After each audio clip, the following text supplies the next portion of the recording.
Audio Jungle.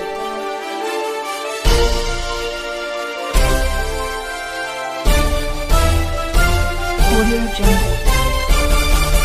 Mirpur खास से खुदाबख्श चौहान की रिपोर्ट शामिल करते चले। सेहत महकमे के बड़े पैमाने पर करप्शन की और नाअहली की वजह से कितने अफसर घर से बेघर हो चुके हैं, हकदारों के हक ना मिल सके। मीरपुर खास के महकमा सेहत के 16 ग्रेड के अफसर गुलाम मोहम्मद मेमन ने मीडिया से कहा है कि मेरे प्रमोशन 2010 से हुआ है और साबका हेल्थ डॉक्टर मोहम्मद इखलाक सेक्रेटरी का पावर इस्तेमाल करके गैर कानूनी तौर पर मुझसे 2018 में 17 ग्रेड का ओहदा छीना गया।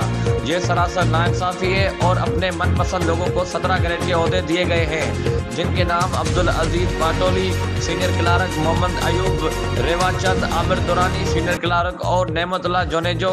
इन सबको बिना प्रमोशन पर 17 ग्रेड का ओहदा दिया गया, जिनका कोई हक नहीं था। कुछ दिनों से इनके ऊपर चेयरमैन एंटी करप्शन की इंक्वायरी भी चल रही है।